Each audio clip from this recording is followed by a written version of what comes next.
I was traveling solo, a much-anticipated vacation to a foreign country. The exotic allure of new cultures and places had always called to me.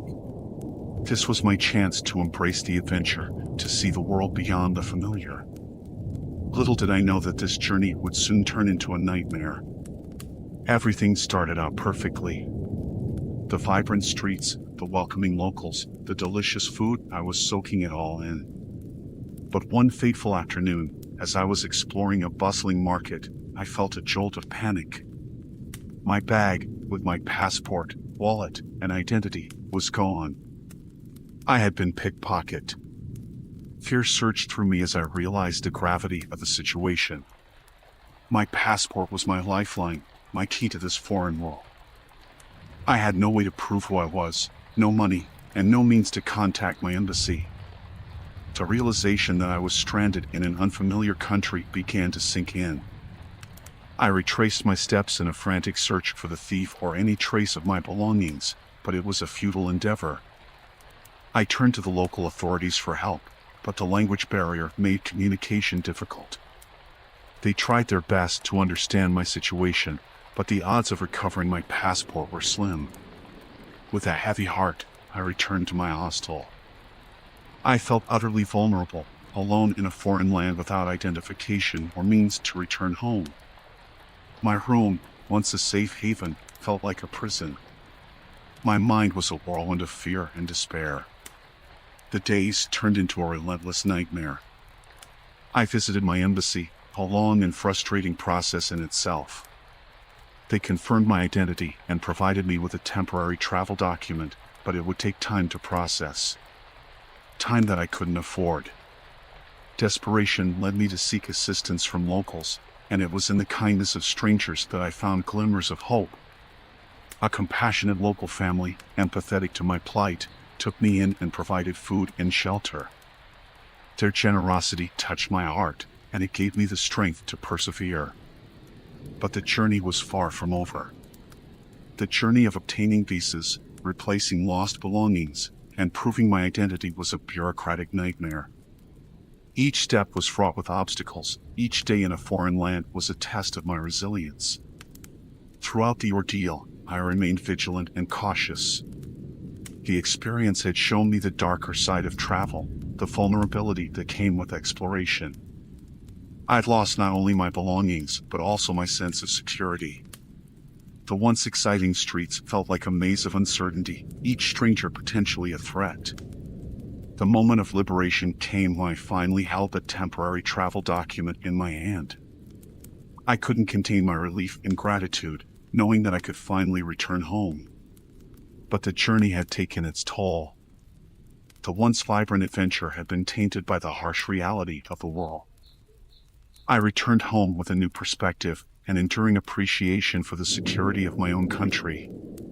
The experience had been a test of my strength and resourcefulness, but it had also taught me that even in the darkest of moments, there could be glimmers of hope.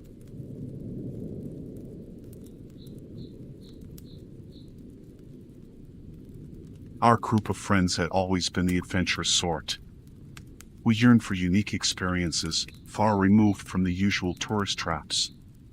This time, we decided to charter a boat to a remote, uninhabited island. The prospect of pristine beaches, untouched jungles, and isolation had enticed us. Little did we know that this escapade would turn into a living nightmare.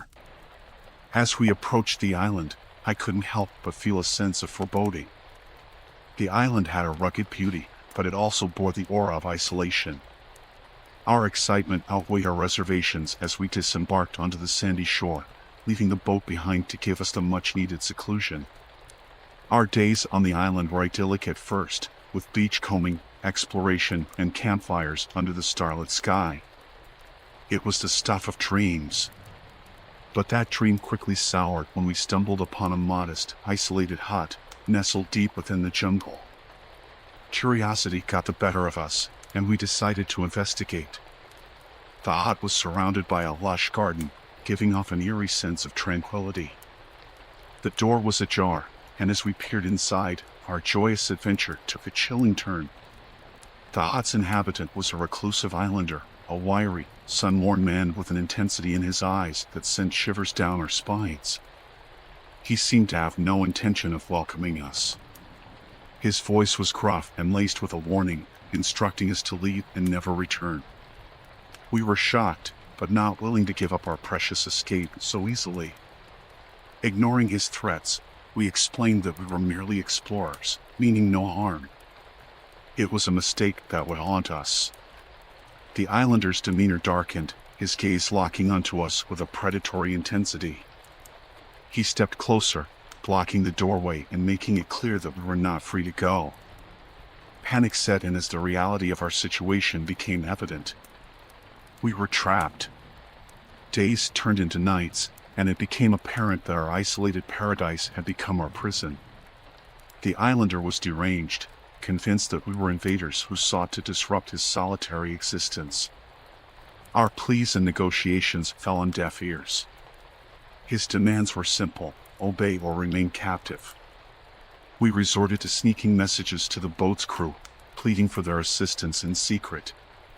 Each attempt was foiled, and the islander grew more menacing. He was aware of our every move, and we soon realized that our captor was now alone. His crude network of traps and alarms encircled us, and escape seemed impossible. The isolation, fear, and helplessness gnawed at our sanity. The islander was a master of psychological torment, toying with our minds. He recounted tales of past intruders who met gruesome fates. We were shown grisly mementos of their presence, personal items and trinkets stolen from the deceased. Our situation grew dire as we witnessed the lengths to which the islander would go to protect his solitude. His threats turned into violent actions. We were beaten, starved, and held hostage in that wretched hut. The island had turned from a dreamland into a macabre prison, and we feared it would be our tomb. Time seemed to blur, but we refused to give up hope. We hatched a daring plan, carefully biding our time, searching for any opportunity to escape. When the moment finally arrived, we seized it, overpowering the islander with our combined desperation. It was a struggle, one that left us battered and bruised, but we emerged victorious. Our liberation came at a cost, a heavy one that left us scarred both physically and emotionally. As we sped away from that forsaken island, our hearts were heavy with the knowledge of the darkness that had lurked beneath its tranquil facade.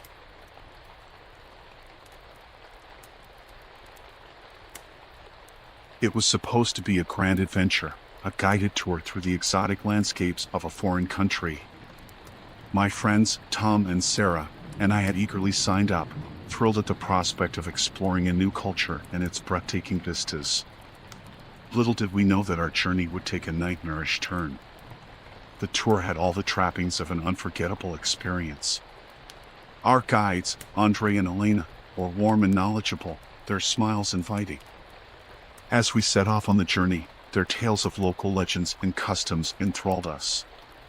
The days were filled with laughter, exploration, and the camaraderie of fellow travelers. However, as we ventured deeper into the foreign land, the mood shifted and the idyllic atmosphere darkened. The guides' smiles grew sinister, their friendliness replaced with a chilling coldness. Unease spread among our group, but it wasn't until one fateful night that we discovered their true intentions. It was at a remote campsite, nestled among dense woods, where the nightmare began. As we settled in for the evening, the guides ordered us to leave our belongings behind and gather around the campfire. Their demands felt arbitrary, but the sense of dread in the air was palpable. That's when the truth hit us like a hammer blow. Andre and Elena were not the tour guides we thought they were. They were criminals, and our group had unknowingly stumbled into their trap. Panic surged through us as they revealed their intentions. We were hostages, pawns in their sinister game. As the night grew darker, the guides took control. They were well armed, their weapons a stark reminder of our vulnerability. The campfire that had once been a source of warmth and comfort now cast eerie shadows, and the laughter of fellow travelers had been replaced by silent, terrified glances. The long hours of captivity turned into days. Our freedom was a distant memory, our captors control absolute. They threatened us with violence and instilled fear with their unpredictability. We were given minimal food and water, enough to keep us alive, but far from comfortable. The passing days blurred together, and our determination to escape grew stronger. We knew that surrender was not an option. The opportunity to break free finally arrived during a rare moment when the guides were distracted, bickering among themselves. We seized the chance, overpowering one of our captors and wresting his weapon from his grip. Panic and desperation fueled our actions as we fought to subdue the other guide. It was a fierce struggle, but the will to survive propelled us forward. With our captors incapacitated, we had no time to waste. We fled into the wilderness, guided only by the stars and our determination to escape this horrifying ordeal. We knew the guides would come after us, but our determination to evade them was unwavering. The journey back to civilization was grueling, filled with hardships, but we were fueled by the promise of freedom. And ultimately, we succeeded, reaching safety in the authorities who would bring the criminals to justice.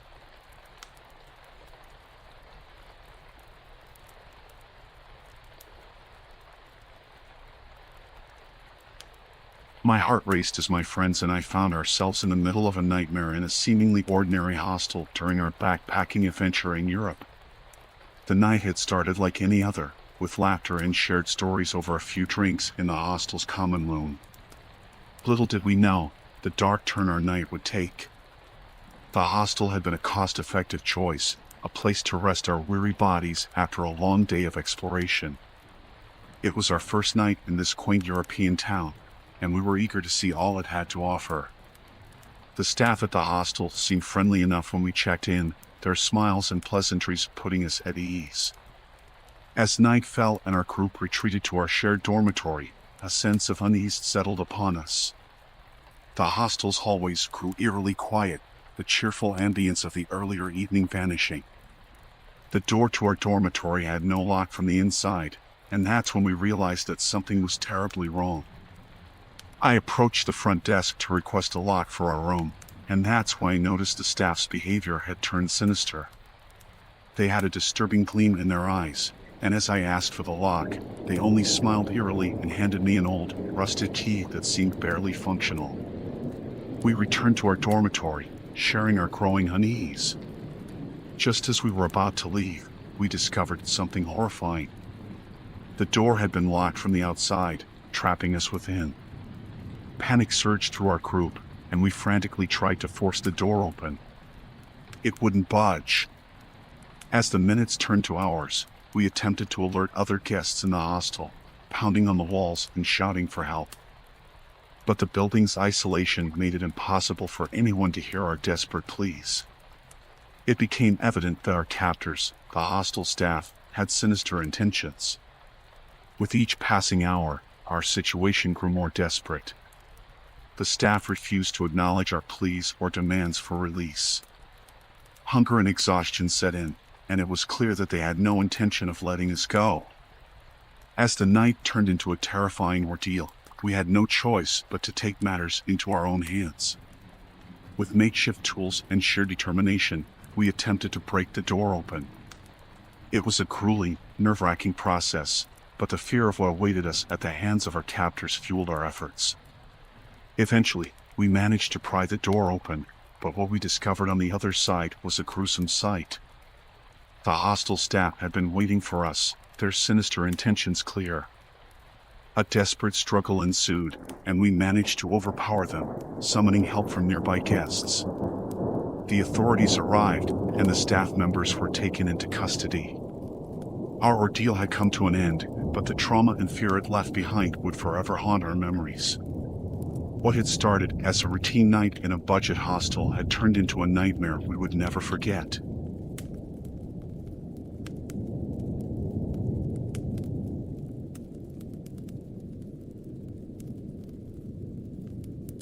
My name is Jessica, and I am going to tell you what happened when I went traveling a few years back. Traveling alone can be both exhilarating and daunting. As a solo traveler, I had experienced countless adventures and met people from all walks of life. However, One particular encounter would forever haunt me and serve as a chilling reminder that not everyone you meet on the road has good intentions. I had arrived in a picturesque European town, a place that seemed straight out of a fairy tale. After a day of exploring cobblestone streets and ancient architecture, I decided to unwind at a local bar. The place had a cozy, inviting atmosphere, and I settled into a corner seat.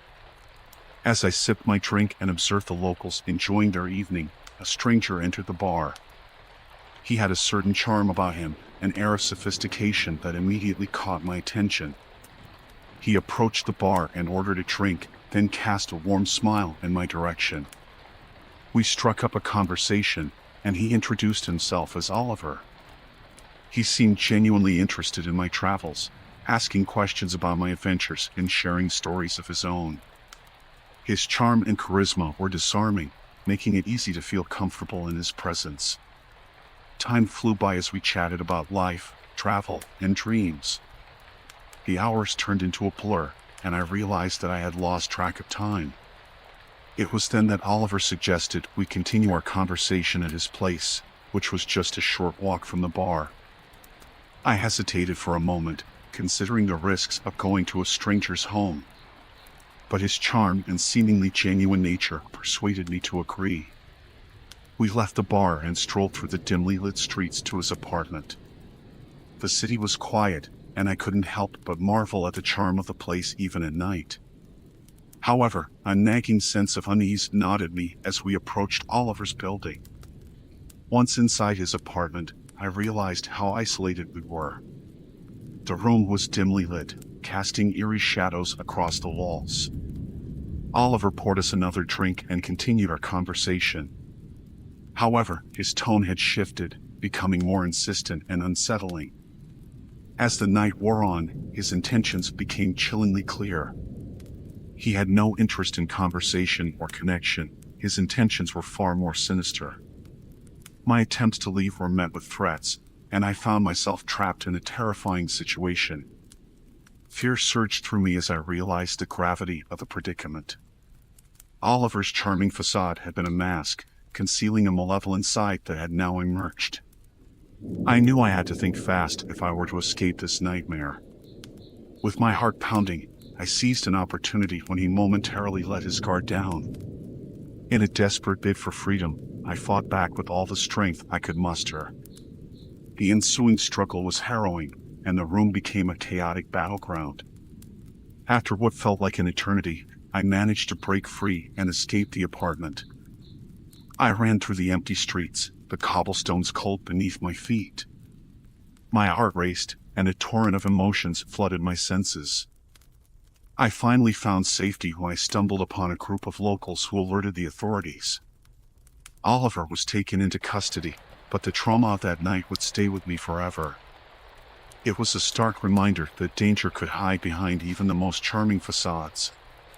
As a solo traveler, I had learned a valuable lesson about the importance of caution and intuition, but the memory of that night would forever haunt my journey.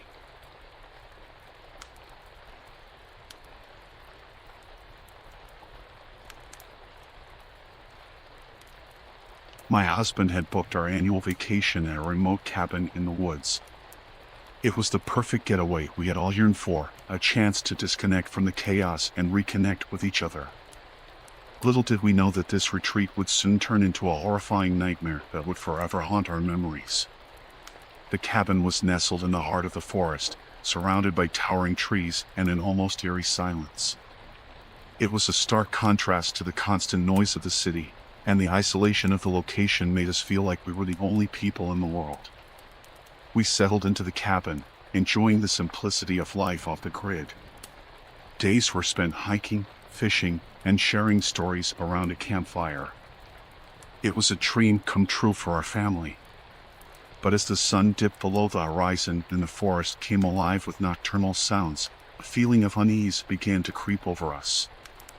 One evening, as we gathered around the dinner table, we heard faint rustling from outside the cabin. I dismissed it as the sounds of the wilderness, but my husband, John, grew more concerned.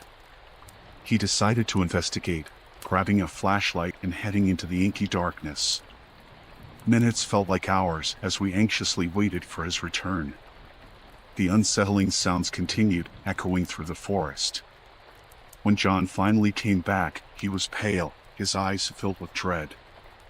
He told us he had heard voices, whispers in the woods. They weren't the normal sounds of nature, they were the murmurs of people. Fear gnawed at us, but we reassured ourselves that it must have been our imagination playing tricks on us. We locked the cabin doors and tried to calm our racing hearts, but sleep remained elusive. The whispers outside had grown louder and more distinct, and it became apparent that they weren't just figments of our imagination. The night was long and restless, and we awoke the next morning exhausted and apprehensive.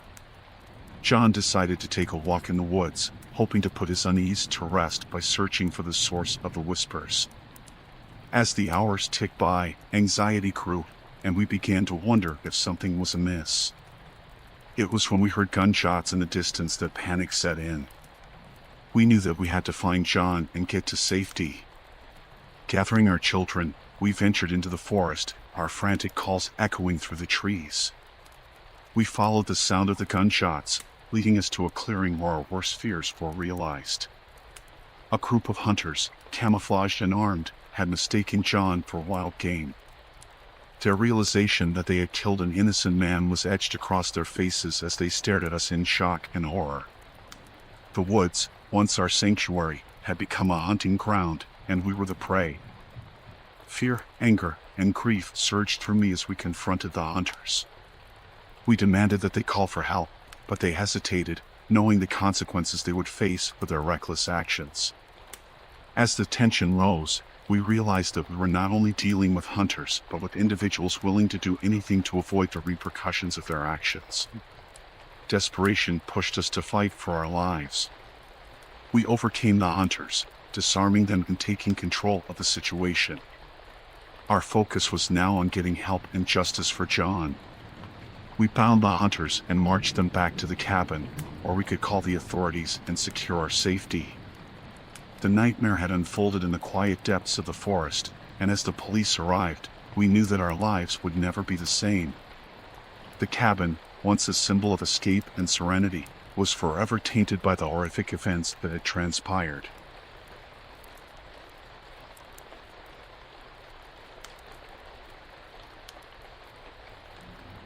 It was supposed to be a dreamy, romantic getaway for my wife, Sarah, and me. We'd been married for 5 years and felt the need to escape the demands of everyday life. We picked a charming, remote cabin nestled in a picturesque valley, surrounded by lush woods and a gentle river. Everything seemed perfect.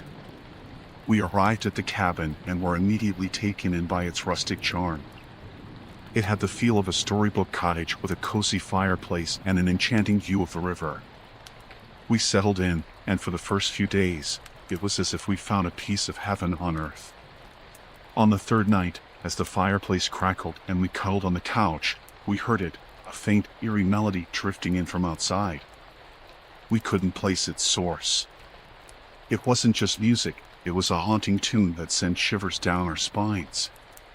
Sarah suggested we investigate, but I hesitated, believing it might be someone passing by. We decided to lock the cabin doors, just in case, and tried to dismiss the strange melody. Yet, it haunted us, growing louder and more unsettling as the night deepened.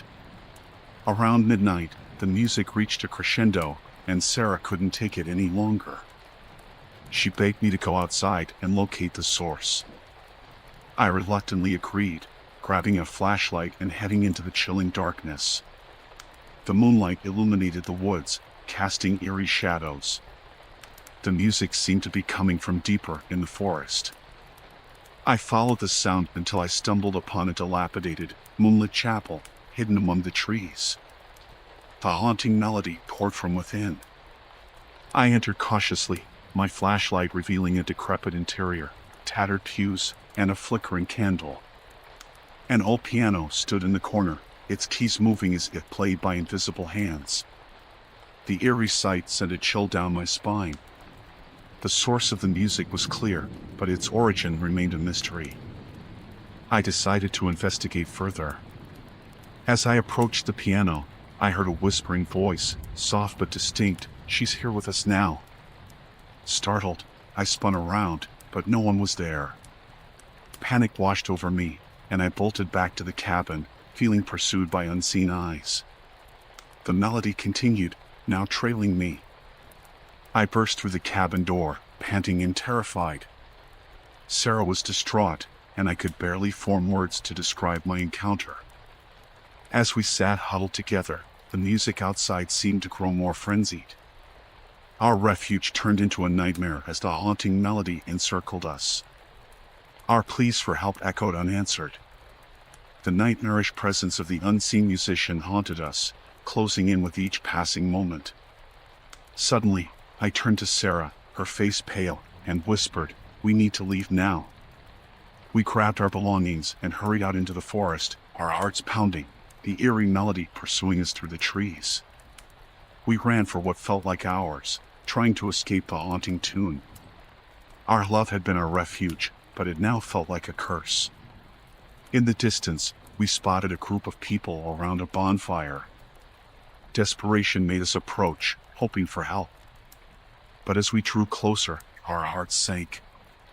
The same chilling melody played as the group stood in a circle, swaying, their eyes vacant.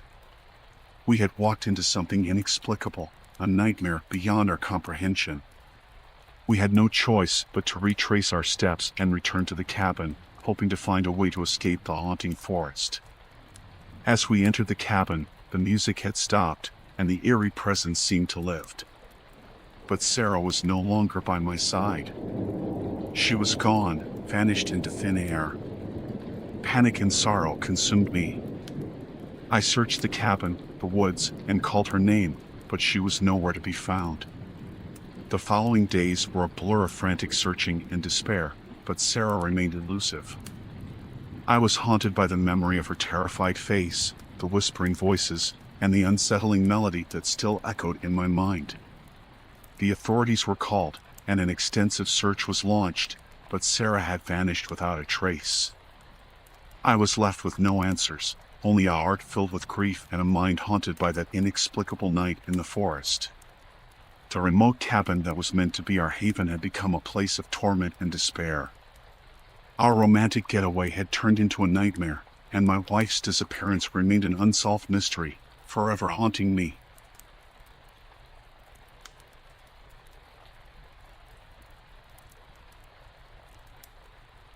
It was a long, lonely stretch of highway, the kind of road where your headlights carve through the darkness, and you feel like the only person in the world. I was on a road trip, taking some time off to explore the open road and clear my head. The radio was playing soft rock tunes, and the hum of the engine was the soundtrack to my journey.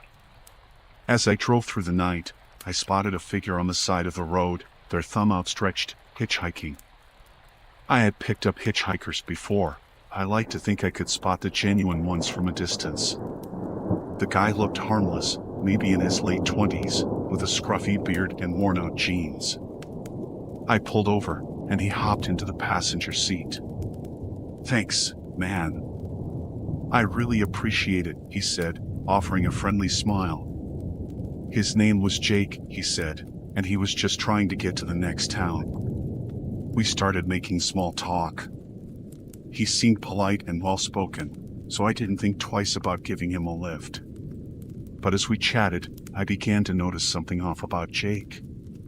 He kept glancing at the glove compartment, as if expecting something to pop out at any moment. His smile began to feel less genuine, and a creeping unease settled in the pit of my stomach. After a while, he abruptly changed the subject.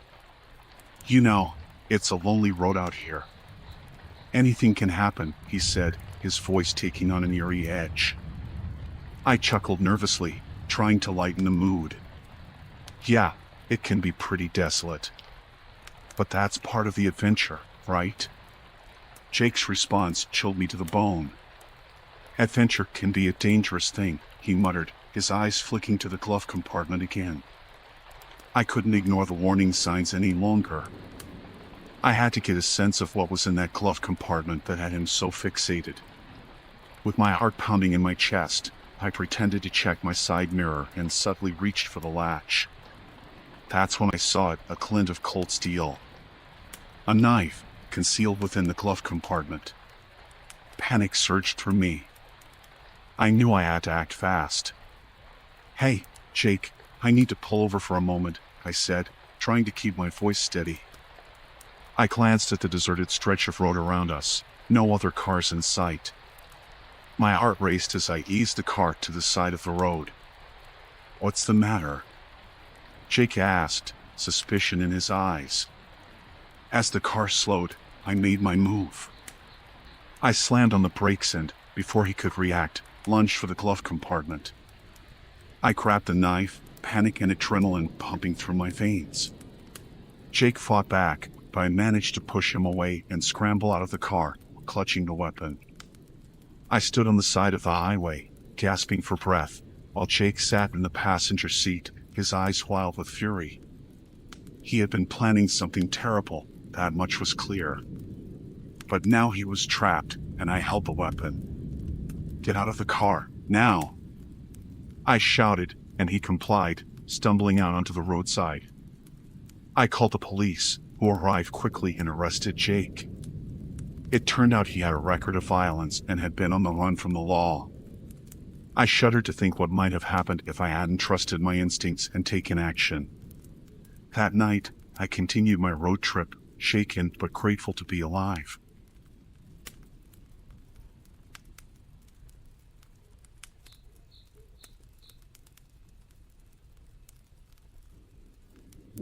I'll never forget that ill-fated road trip with my friends, the one that transformed an adventure into a waking nightmare. It all began when we decided to embark on a cross-country journey, fueled by wanderlust and a desire to escape our mundane lives. We were 5 in total: Alex, Betty, Mark, Lisa, and myself, just ordinary folks yearning for adventure. Little did we know what we were about to face. We set off with excitement, the open road stretching before us like a ribbon of possibility. We had an old map and a vague idea of our route, but as the days passed, it became apparent that we were tracing a path that had a dark history. It was a path once trodden by a notorious serial killer, a murderer who had left a trail of blood and terror decades ago. At first, we encountered stories from locals haunting tales of the killer's deeds, the fear that still lingered in their eyes. We laughed it off as morbid fascination, never taking those warnings seriously. But soon, strange things started to happen. In one small town, we pulled into a rundown motel for the night. As we entered the dimly lit lobby, the receptionist eyed us nervously. She asked if we were planning to stay long, if we knew where we were headed. We thought it was just small-town eccentricity. The first night passed uneventfully. But by the second night, we were woken by eerie sounds outside our rooms, hushed whispers and rustling leaves. We dismissed it as the wind, trying to silence our rising unease. The following day, our route took us to a decaying, abandoned farmhouse. It was an unsettling sight, a place that seemed untouched by time. As we explored, I noticed strange markings on the walls, cryptic symbols etched into the wood. Mark laughed it off as the work of local vandals. But it wasn't long before Lisa found an old newspaper clippings under a dusty floorboard. It was a collection of articles detailing the serial killer's gruesome crimes, his victims, the methods, the places. As the stories unfurled, we realized with mounting dread that our path was inextricably linked to his. We tried to backtrack, but something was amiss. The further we traveled, the less control we had over our route. Our GPS malfunctioned, and signs seemed to change direction on their own. Panic set in as we became trapped in a labyrinth of desolation, with no escape from the dark past haunting us.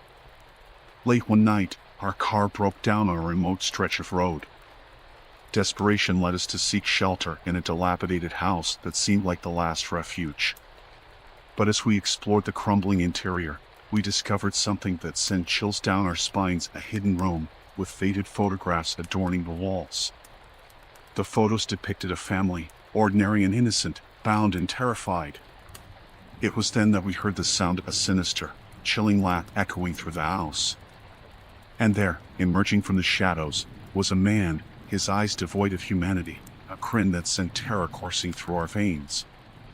It was the serial killer, alive and well, hiding in plain sight all these years. We ran, fear propelling us through the darkened house, our hearts racing. But he was relentless, and the chase through the night was a nightmare of agony and despair. We stumbled into his twisted lair, a place adorned with the mementos of his grisly deeds. It was there that we found the previous occupants of the hidden room lifeless, grotesque remnants of his past. We couldn't hold back our screams as we fled from the house of horrors. We ran until exhaustion overcame us, seeking refuge in a seemingly deserted town. We had a singular goal: to find the police and bring an end to the nightmare. But this town was different, silent and devoid of life.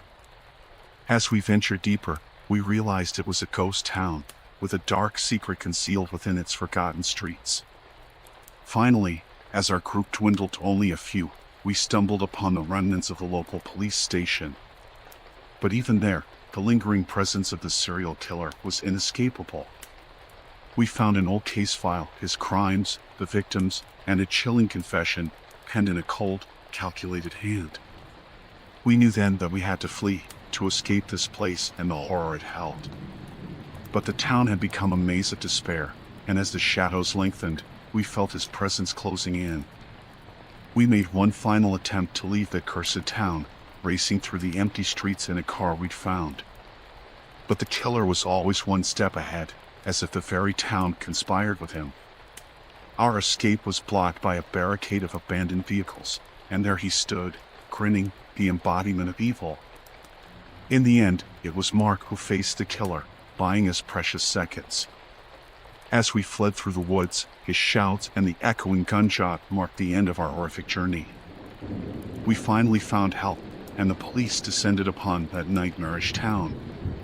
The serial killer had vanished, but our account of the horrors we'd witnessed led to a renewed manhunt.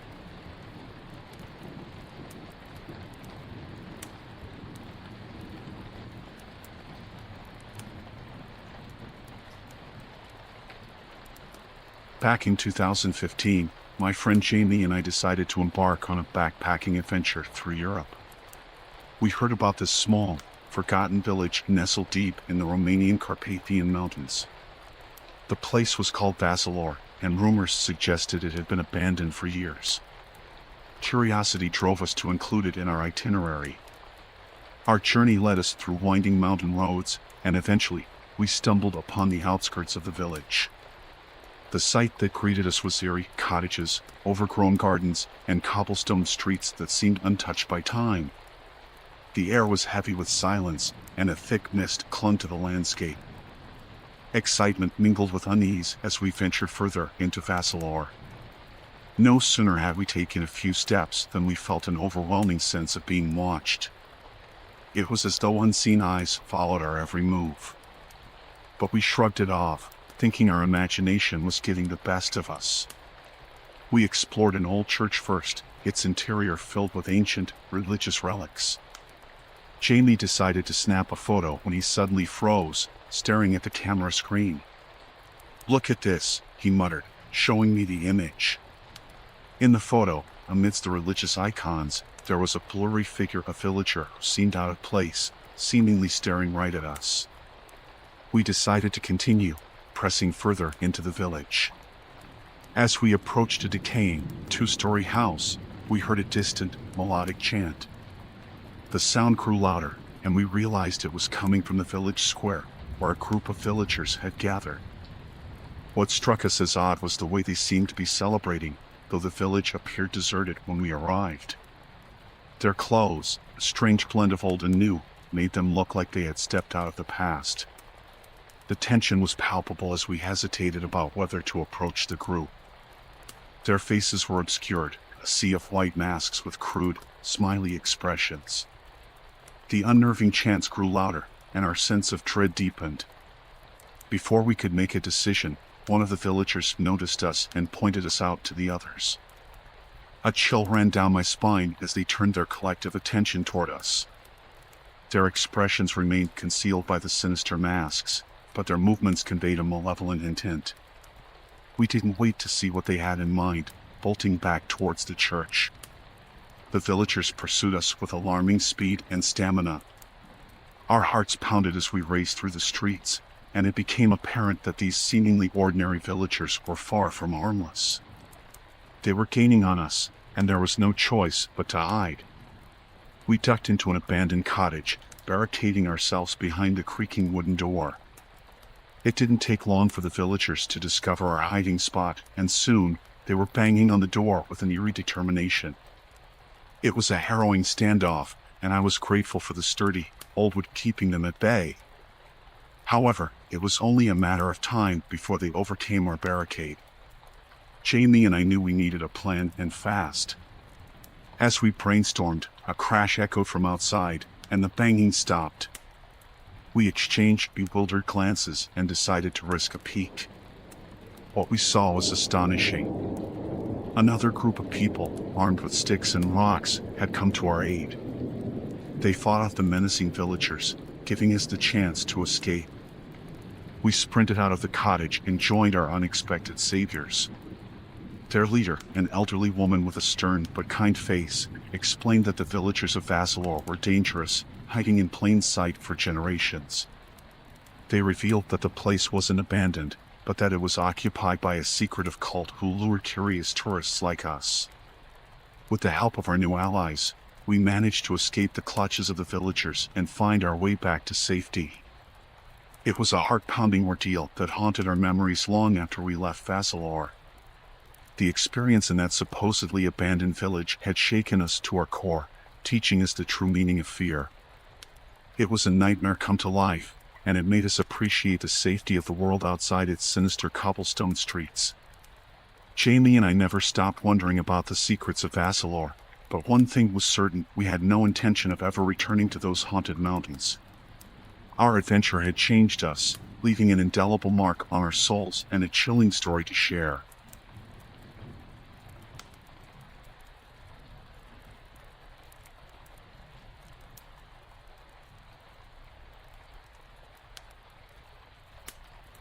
Let me tell you about the time I found myself in a real-life nightmare.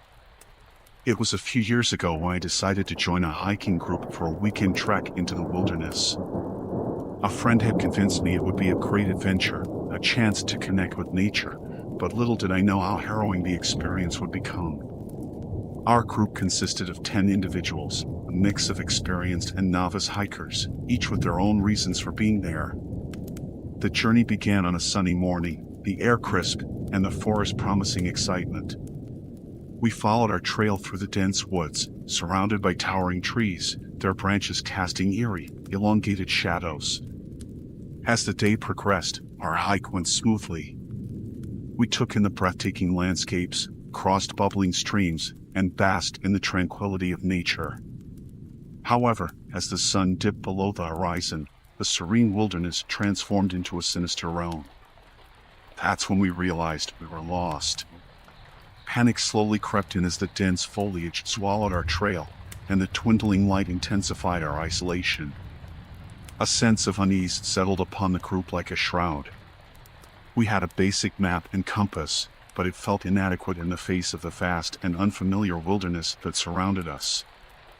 We debated whether to backtrack or continue forward in hopes of rejoining the trail. Arguments ensued as tensions rose. The chilling night air only made matters worse, and the looming uncertainty hung heavily over us. Fear began to take hold. One of our members, Sarah, had a breakdown. She'd always been the anxious type, and the situation had pushed her to her limits. Her sobs were like a somber soundtrack to our growing desperation. We tried to console her, but it was clear that we were all on edge. As hours turned into days, our group dynamic deteriorated. We became increasingly irrational, accusing each other of leading us astray and making reckless decisions. The shadows in the forest seemed to play tricks on our minds. Every rustling leaf, snapping twig, or distant animal cry amplified our paranoia. Food supplies dwindled quickly, and we were forced to rely on the meager resources we could scrounge from the forest. Foraging became a daily task, our stomachs grumbling with hunger and desperation. The constant gnawing of our empty bellies only intensified our growing sense of hopelessness. The worst part was the nights. We huddled together for warmth and security, but sleep was a luxury we couldn't afford. Every little sound, whether it was the wind through the trees, an animal in the distance, or simply the sound of our fellow hikers shifting, sent shivers down our spines. The darkness of the woods held unknown terrors. Within a week, our group had dwindled from 10 to 5. 2 of our members had decided to strike out on their own, convinced that they could find their way back to civilization. We never saw them again. And then there were the whispers in the night. Muffled voices carried through the trees, as if the forest itself was conspiring against us. Some claimed it was just the wind, but others believed we were being watched, or worse. Despite our differences, we knew we had to stick together. We needed each other to survive, but our fraying nerves and growing paranoia threatened to tear us apart. It was a nightmare, a relentless battle for survival that pushed us to the brink. Eventually, we stumbled upon a road, a lifeline back to the world we'd left behind. Exhausted, emaciated, and traumatized, we flagged down a passing car and were finally rescued from the clutches of the forest. The nightmare of those weeks still haunts me. I can't forget the desperation in the eyes of my fellow hikers, the hunger that gnawed at our insides, or the fear that consumed us. It was a stark reminder of the darkness that resides in each of us, and how it can be amplified in the face of true terror.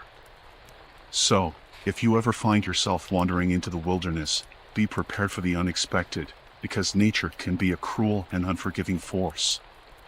It can push you to your limits and reveal the darkest corners of your soul. And when that happens, the line between friend and foe can blur in the relentless fight for survival.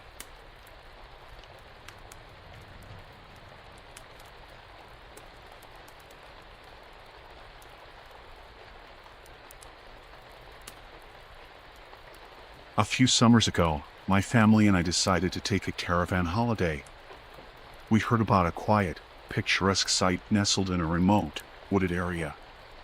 It was the perfect place for a peaceful escape from the hustle and bustle of city life, or so we thought.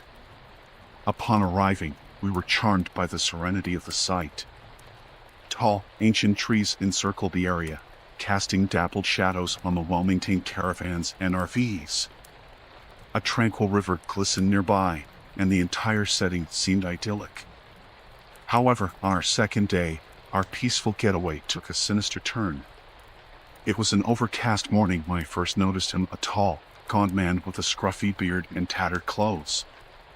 He seemed out of place among the holidaymakers, who were mostly families and retirees. He didn't have a caravan or a tent, and he appeared to be loitering around the site. Over the next few days, his presence became increasingly disturbing. He'd watch my children as they played by the river, a sinister glint in his eye. I brought this to the attention of my wife, and we decided to keep a closer watch on our kids. But it didn't end there. On the 4th evening, as darkness fell and a chilling wind swept through the trees, we were sitting around a campfire, trying to ward off the encroaching cold. That's when the stranger approached us, uninvited. His presence loomed over us as he asked if we had any food to spare. His voice was a raspy, disquieting whisper that sent shivers down my spine. We offered him some leftover hot dogs, hoping to get rid of him, but he refused and continued to stand too close for comfort. The atmosphere around the campfire grew tense. I could see fear in my children's eyes as they clung to my wife. The stranger seemed oblivious to our discomfort, as if he enjoyed the unease he was causing. After several more minutes of awkward silence, he finally retreated into the shadows, leaving us bewildered and deeply unsettled. That night, I decided to discreetly ask some of our fellow campers if they had any encounters with the man. It turned out that they had each story more unsettling than the last. He'd shown up uninvited at family picnics, loitered near the children's play area, and made eerie comments that left everyone feeling vulnerable and fearful. Our once serene getaway had become a nightmare. We were all living in a state of perpetual unease, constantly on guard against the man's unsettling presence. I couldn't understand why the site management hadn't done anything to address the situation, but we were hesitant to involve the police without concrete evidence of wrongdoing. Then, one evening, as the sun dipped below the horizon and the woods around us grew dark, our worst fears were realized. The stranger approached our caravan, lurking just outside. I watched him through the window, beads of sweat forming on my brow. This time, there was no subtlety to his actions. He pounded on the door, his face twisted into an unsettling grin. We huddled inside, my family trembling with fear. The stranger's insistent knocking echoed through the quiet night. I made the decision to call the police, my voice shaking as I recounted the unsettling encounters we'd had with the man. It felt like an eternity before the police arrived. In the end, they didn't find the stranger, but they assured us that they would patrol the site more frequently. We were skeptical of their ability to catch the man, given his elusiveness, but the increased police presence did offer some semblance of security. The remainder of our holiday was tainted by the sense of dread that had taken hold. We never saw the stranger again, but the trauma of those days haunted us long after we'd left the caravan site. That experience was a stark reminder that real horror isn't just confined to the realms of fiction. It can intrude upon your life when you least expect it, turning a peaceful holiday into a chilling ordeal. We eventually tried to put the encounter behind us, but the memory of that sinister stranger still sends shivers down my spine.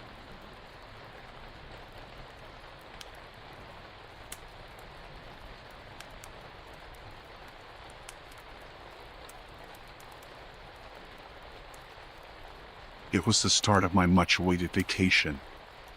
I had boarded the flight, eager for some time away from the daily grind. Little did I know that this journey would turn into a nightmare that would haunt me for years to come. I found my seat, an aisle seat, and settled in. To my right was an unassuming man, seemingly in his early 40s. He appeared ordinary, but I would soon learn that appearances can be deceiving. As the flight took off and we reached cruising altitude, my neighbor struck up a conversation. At first, it was harmless chit-chat about the weather and travel. But as we got deeper into the flight, the man's demeanor changed. He began to share unsettling stories of his past, tales that sent a chill down my spine. He spoke with a detached, almost gleeful tone, as if recounting a series of horror stories. He told me about how he had once worked in a morgue, relishing the details of gruesome autopsies he'd witnessed. I tried to dismiss it as a twisted sense of humor or a morbid fascination, but it didn't stop there. His stories grew progressively darker. The man recounted encounters with dangerous criminals he claimed to have known personally, describing heinous acts they had committed. His eyes gleamed with a disturbing excitement as he spoke of violence, torture, and criminal connections. I couldn't tell if he was weaving a web of lies or revealing some terrifying truths. As the hours passed, he delved into even more unsettling territory, sharing his own experiences with criminal activities. He casually mentioned a bank robbery he had allegedly participated in, describing the heist with an unnerving level of detail. I couldn't help but wonder if I was sitting next to a dangerous criminal. My heart raced as I realized the plane was still in the air, and we were trapped in this confined space together. I didn't want to provoke him or draw attention, so I nodded and offered non-committal responses, hoping he would lose interest. But it was as if he couldn't contain his urge to share his chilling experiences. He revealed that he had once been involved with a gang, participating in violent acts that left me horrified. I began to fear for my safety as I sat next to this man who seemed to revel in the darkest corners of human behavior. I couldn't bring myself to alert the flight attendants or ask for help, as his stories grew increasingly grotesque and disturbing. My imagination ran wild, and I couldn't shake the fear that he might be armed or have associates on the plane. Hours dragged on, and I was trapped in this terrifying encounter. I was unsure if these stories were pure fabrication or if this man was a genuine menace. The only solace I found was the thought that the flight would eventually land, and I could escape this living nightmare. Finally, the plane touched down, and I wasted no time in distancing myself from the man. I hurried off the aircraft and tried to put the encounter behind me, but the haunting stories and the sinister presence of that man stayed with me, casting a shadow over what was supposed to be a relaxing vacation.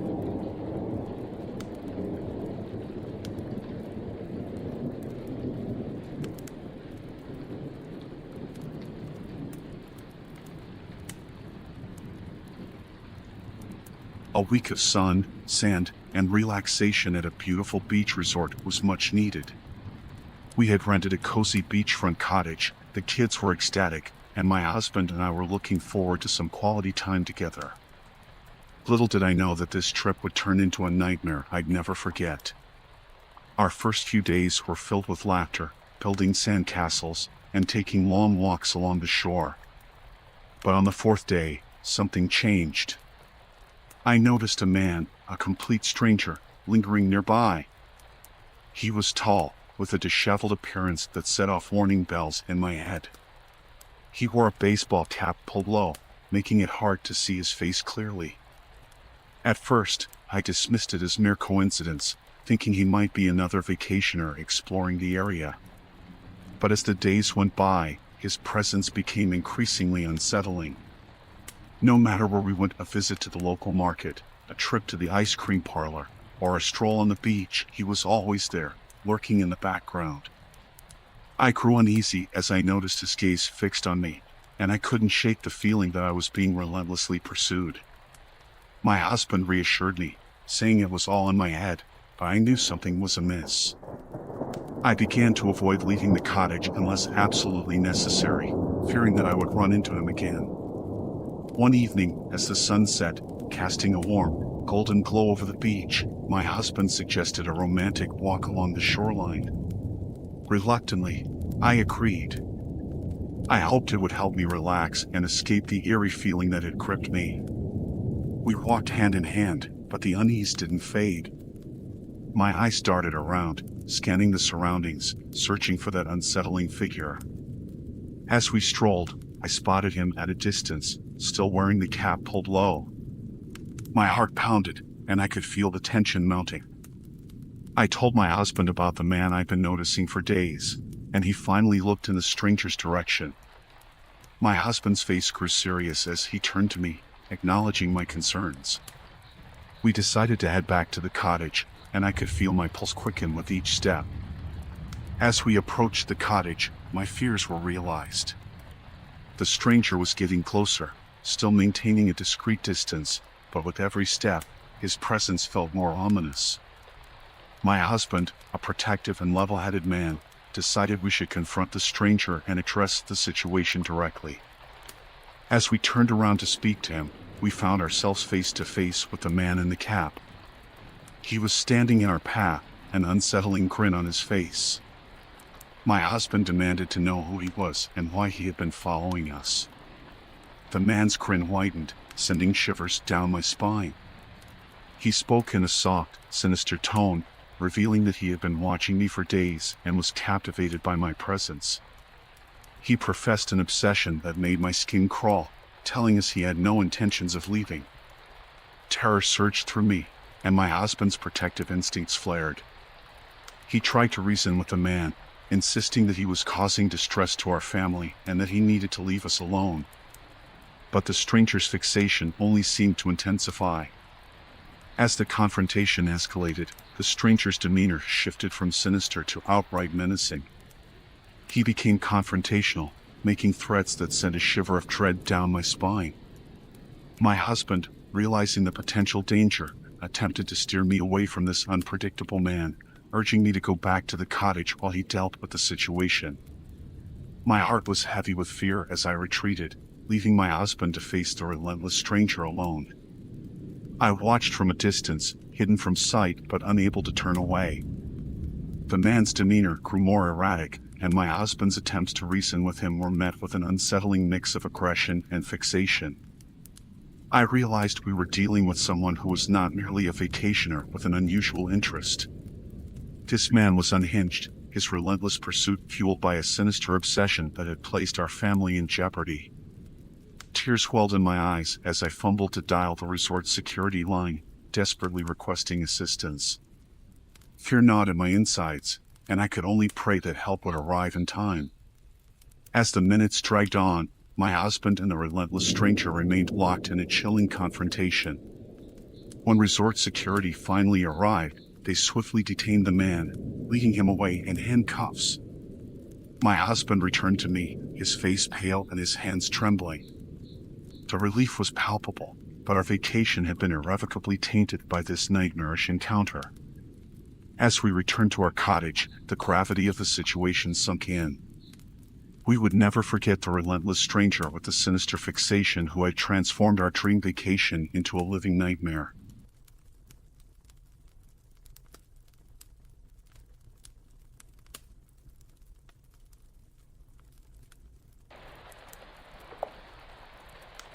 It was supposed to be the adventure of a lifetime, exploring the lush rainforests of Central America. My girlfriend, Emily, and I had spent months planning this trip, and we were eager to immerse ourselves in the beauty of the jungle. To make the most of our experience, we decided to hire a local tour guide, who came highly recommended by fellow travelers. Our guide, Antonio, had a charismatic charm about him that put us at ease from the start. He claimed to be a seasoned expert with years of experience navigating the jungle. His stories of thrilling encounters with wildlife and his knowledge of the rainforest's flora and fauna were mesmerizing. As we ventured deeper into the heart of the jungle, I couldn't help but notice something odd. Antonio's stories and descriptions of the surroundings didn't seem to match what I'd read in guidebooks and heard from other tourists. Emily shared my suspicions but urged me to give him the benefit of the doubt. Day by day, Antonio's tales grew increasingly grandiose. He claimed to have discovered hidden waterfalls and encountered elusive wildlife that no other guide had ever seen. My unease deepened as we ventured farther into the jungle, far from any familiar trails or signs of civilization.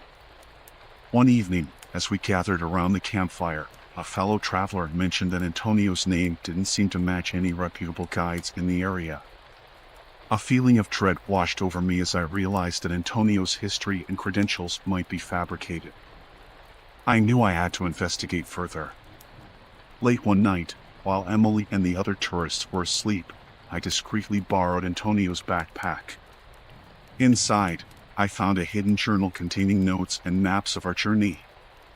But what shook me to my core were pages detailing Antonio's past, filled with criminal records and allegations of fraud. He was no seasoned guide, he was a con artist. I returned the journal to its hiding place, my heart racing with the realization that our lives were in danger. I had no doubt that Antonio's true intentions were far from those of a tour guide.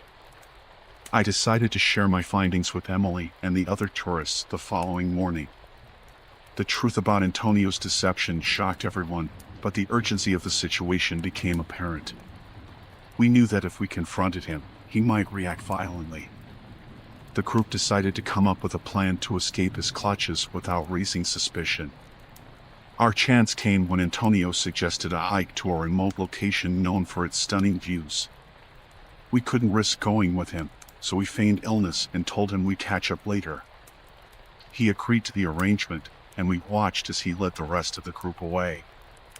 We waited for a few hours, then packed our essentials and headed in the opposite direction. It was a harrowing trek through the dense jungle, and I couldn't shake the feeling that Antonio might return and pursue us. Our lives depended on staying ahead of the man who had deceived us for days. We eventually found a remote village and sought help from the locals, who listened to our story and offered their assistance.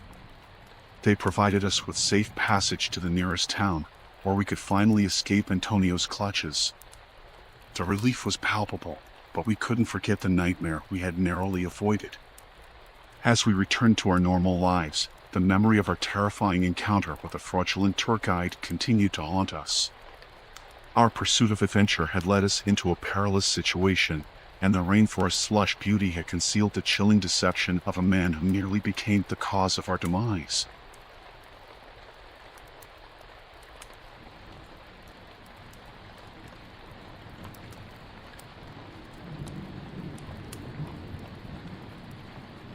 Vacations are usually a time for relaxation, but my recent trip to a tropical paradise turned into a chilling encounter I'll never forget. I'd always been fascinated by shipwrecks, so when I saw the opportunity to book a diving experience to explore one off the coast, I jumped at the chance. Little did I know that this adventure would become a nightmarish descent into the depths of human greed. As I arrived at the dive center, I was greeted by our diving instructor, Sarah, who seemed friendly and experienced. A small group of us had signed up for the dive, and we were all excited about the prospect of uncovering hidden treasures from the ocean's depths. The shipwreck was said to be a rich source of historical artifacts, and rumors had it that it might even contain a lost chest of gold. The dive began like any other, with breathtaking coral reefs and colorful marine life to explore. We descended deeper, and as the shipwreck came into view, I couldn't help but feel a rush of excitement. The old vessel lay in eerie silence, its masts tangled with seaweed, a haunting relic of the past. Our group carefully explored the ship's interior, discovering rusted cannons, pottery, and other remnants of its cargo. It was as thrilling as I'd hoped, and I couldn't have been happier. That is until we stumbled upon a cache of artifacts unlike anything I'd ever seen. The rumors of gold suddenly seemed all too real as we found a chest filled with ornate, glistening trinkets. Before we could react, a series of lights emerged from the gloom. Our flashlights revealed a rival group of divers, led by a menacing figure named Marco. He was a tall, menacing man with a dangerous glint in his eyes. Marco and his team claimed ownership of the shipwreck and accused us of trespassing. Panic set in as we realized we were caught in a deadly game. Marco was driven by an obsession to claim the treasure for himself, and he'd stop at nothing to achieve his goal. We tried to reason with him, explaining that we were there for a legitimate dive, but he was unyielding, his threats growing more chilling by the minute. As tensions escalated, I felt the cold, oppressive water closing in around us. Marco's group had us outnumbered, and it was clear that they were willing to use force to take the treasure. We were trapped in a life and death struggle, miles below the surface, with no one to hear our cries for help. The atmosphere grew increasingly suffocating as we fought to protect the treasure we'd found. Our dive had transformed into a nightmare, a desperate fight to survive. Sarah, our diving instructor, displayed incredible courage as she helped us defend ourselves against the ruthless rival treasure hunters. But the odds were against us, and I couldn't help but wonder if we'd ever see the surface again. As time passed, the stalemate continued. Marco's group was determined, but we were equally resolute. A sinister dance of threats and counter-threats unfolded in the eerie silence of the deep ocean. We knew that one wrong move could cost us our lives. Hours felt like days as we clung to our discovery, desperate to escape the clutches of our adversaries. The reality of our situation was inescapable. We were stranded in a life and death struggle, with darkness and danger lurking in the watery depths. Our dive had turned into a chilling game of survival, and the weight of the ocean above pressed down on us with relentless menace. With the situation growing increasingly dire, our group began to contemplate an escape plan. We realized that our best chance was to make a break for it, ascending toward the surface while Marco and his team remained focused on the treasure. It was a dangerous gambit, and we had to act quickly. When the moment came, we made our move. Sarah led us in a dash for the surface, our hearts pounding with a mix of fear and hope. The ascent was fraught with danger, and we knew that we were leaving the treasure behind, but our lives were more precious. Gasping for air, we broke the surface, leaving the haunting shipwreck and the chilling depths behind. Our escape had been a desperate gamble, but we had emerged with our lives intact. Our dive had transformed from a dream of adventure into a nightmarish struggle for survival. In the end, we reported our encounter to the authorities, but Marco and his crew managed to elude capture. They disappeared back into the depths, leaving us with the chilling memory of our deadly game in the deep blue sea. The dream of uncovering treasure had led us to a terrifying ordeal that still haunts our thoughts, a chilling encounter with ruthless rivals in the unforgiving realm of the ocean's depths.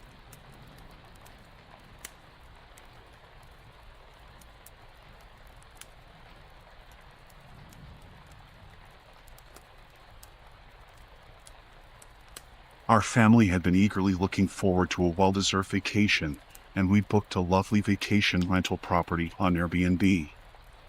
The online pictures showcased a charming, idyllic cottage in a remote forest setting. The idea was to spend quality time together, away from the hustle and bustle of the city.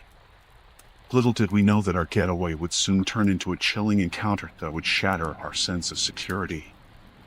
Upon our arrival, the host, a seemingly friendly gentleman named Mr. Rowland, warmly greeted us and gave us a tour of the property. He was overly attentive, his piercing eyes tracking our every movement. We brushed off our unease as mere jitters from being in an unfamiliar place. However, as the hours passed, our discomfort grew. We couldn't shake the feeling that Mr. Rowland was watching us, even inside the cottage. Late at night, we heard faint noises that sounded like footsteps outside.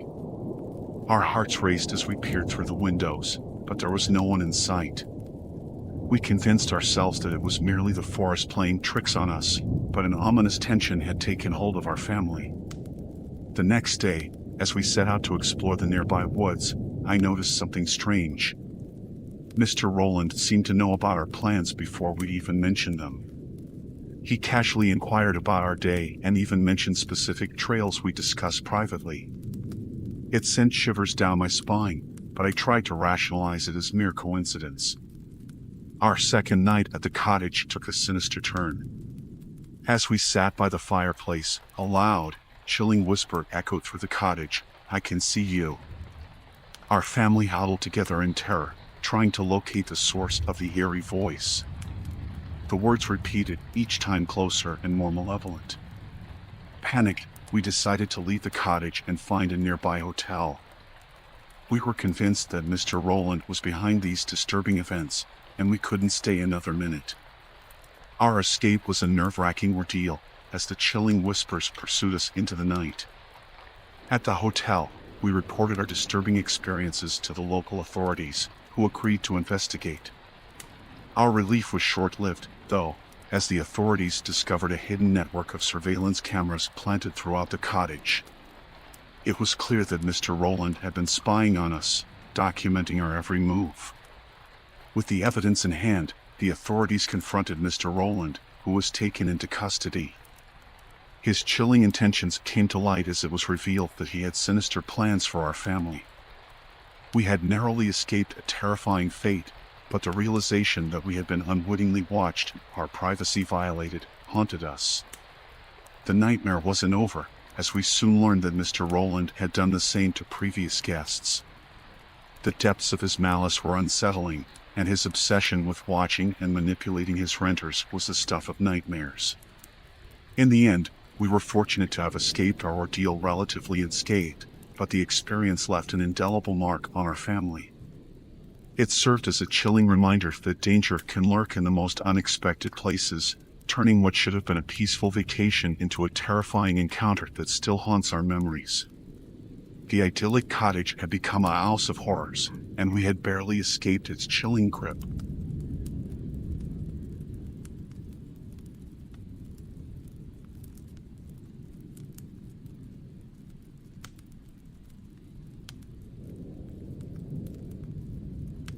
It was supposed to be an adventure, a thrilling experience in the vast, isolated desert of Nevada. I joined a guided tour along with a group of strangers, all eager to explore the rugged beauty of the desert landscape. We were told it would be an unforgettable journey, but what awaited us was beyond anything we could have imagined. The tour operator, a weathered man named Jack, had painted a vivid picture of the desert's mysteries and the history that lay hidden beneath its arid surface. As we ventured deeper into the desolation, Jack's stories about the area's unsolved disappearances, lost hikers, and the eerie legends surrounding it sent shivers down our spines. It started as an ordinary tour.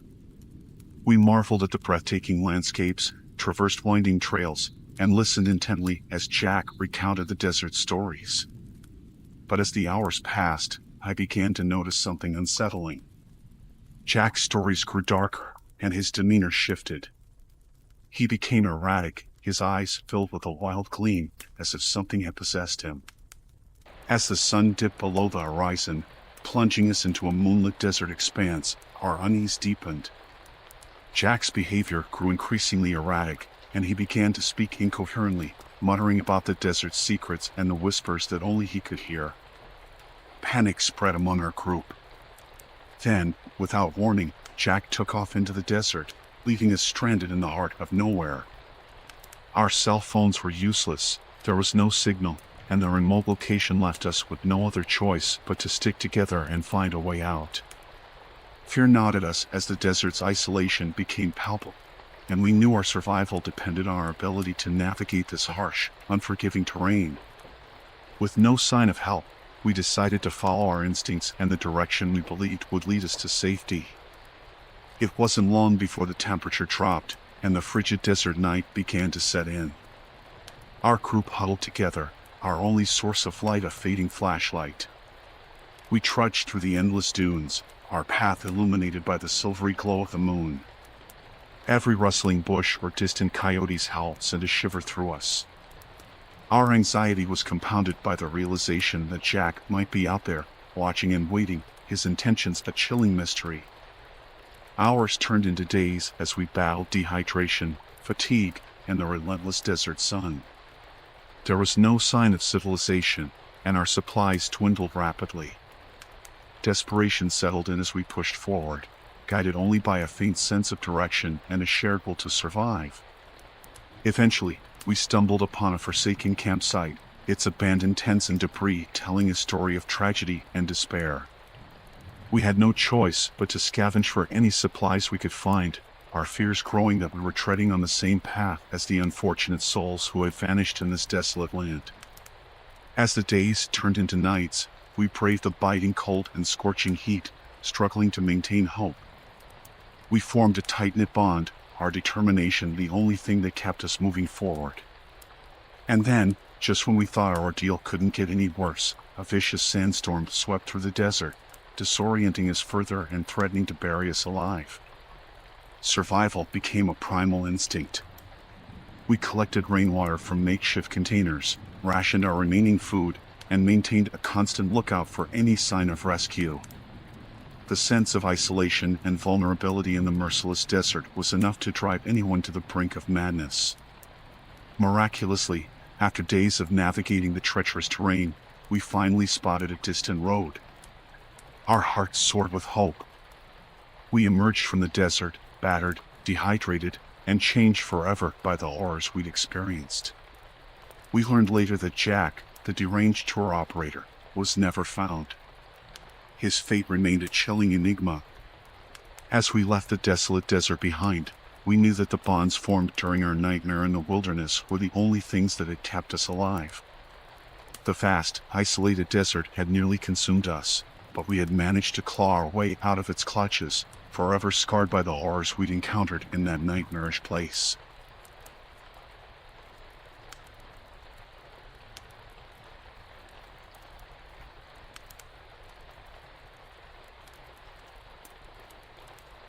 It was supposed to be a memorable family vacation, a chance to capture precious moments together. We had chosen a picturesque coastal town for our getaway, and I decided to hire a local photographer to document our vacation. Little did we know, our picturesque retreat would turn into a nightmare beyond our darkest fears. The photographer, Richard, had come recommended by the hotel staff. He appeared as an amiable, middle-aged man, well-dressed and punctual. We felt at ease as we embarked on our first day of the photo shoot.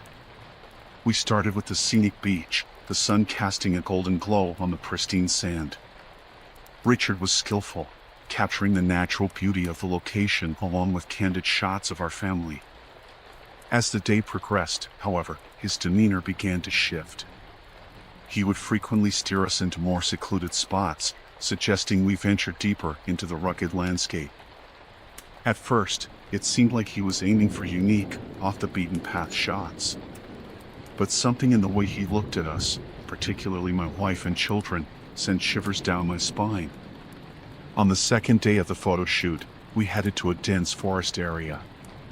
It was there that Richard's behavior took an unsettling turn. He insisted on taking photos of my wife and kids alone, suggesting it would add an intimate touch to the album. I reluctantly agreed, watching from a distance as he photographed them.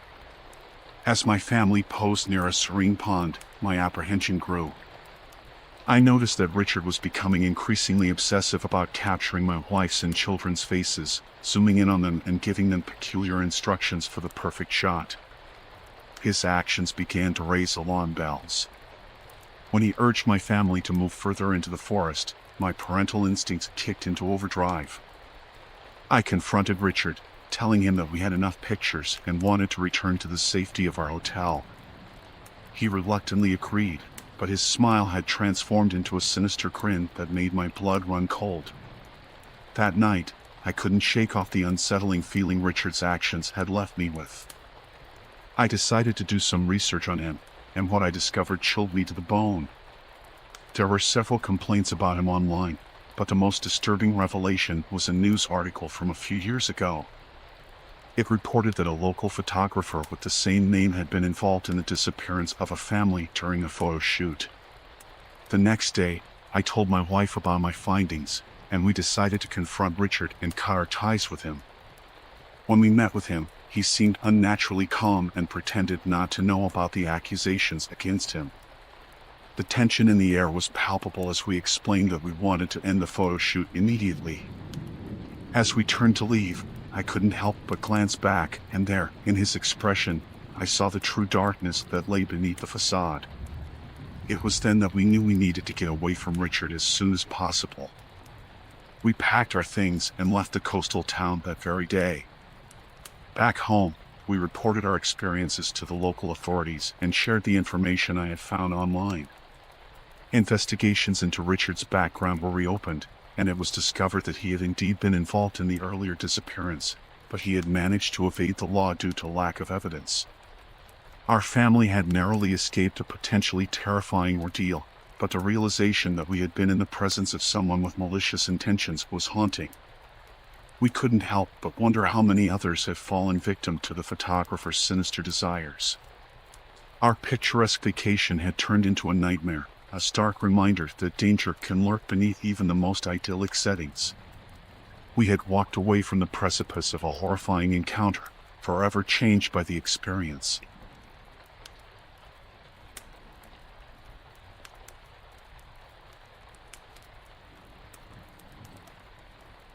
It was supposed to be a tranquil family vacation in a quaint coastal town. The sun-kissed beaches and charming atmosphere promised a perfect getaway. But as we settled into our rented cottage, a sense of unease began to creep over us. It wasn't the picturesque surroundings that troubled us, it was the locals.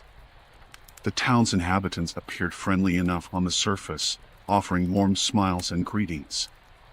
Yet, something about their interactions felt forced, almost rehearsed. We chalked it up to being outsiders and continued exploring the town. On our first evening, we decided to dine at a local restaurant. The atmosphere was cozy, and the menu promised delicious seafood. As we settled at our table, I couldn't help but notice the hushed whispers and curious glances directed our way. It was as if the entire restaurant had stopped to watch our every move. When our food arrived, we could hardly focus on the meal. The locals' eyes remained fixed on us, their murmured conversations growing more intense. The unease in the restaurant was palpable, and it felt as if we were unwelcome guests in our own vacation destination. We decided to cut our dinner short and left the restaurant. As we strolled back to our cottage, we couldn't shake the eerie feeling that we were being watched. The streets had grown unusually deserted, and an unsettling silence hung in the air. That night, as we lay in our beds, we couldn't sleep. Strange noises echoed outside our cottage. It sounded like a group of people whispering and mumbling in a language we couldn't understand. We were gripped by fear, clutching each other, trying to reassure our children that everything was okay. The following morning, the atmosphere in the town had become even more chilling. Shopkeepers would stop talking when we entered their stores, and children playing in the streets would fall silent as we passed by. It was as if the entire town had conspired to shroud us in a cloak of dread. We decided to seek help from the local authorities. The police station was our first stop, but we were met with indifference and vague reassurances. They dismissed our concerns, telling us it was a quiet town and that we had nothing to worry about. But their hollow smiles and evasive answers only intensified our paranoia. Back at our cottage, we locked the doors and windows, unable to shake the fear that we were not alone in the town. The whispering voices returned that night, growing louder and more insistent. The unsettling sounds surrounded our cottage, causing our children to cry in terror. Desperation led us to pack our belongings in the middle of the night. We had to escape this place, this town that seemed to harbor some dark, hidden secret. As we loaded the car, we could see shadowy figures watching us from the darkness. Their eyes bore into us, devoid of any warmth or humanity. The engine roared to life, and we sped away from the nightmarish town, leaving behind the dreadful memories that had tainted our once promising vacation. We didn't stop until we had reached the safety of a bustling city, far from the eerie coastal town and its ominous residents. To this day, we are haunted by the chilling experiences of that vacation, unable to comprehend the enigmatic and malevolent atmosphere that had engulfed the seemingly idyllic destination. Our family was forever changed by that encounter, forever wary of the darkness that can lurk beneath the most picturesque of settings.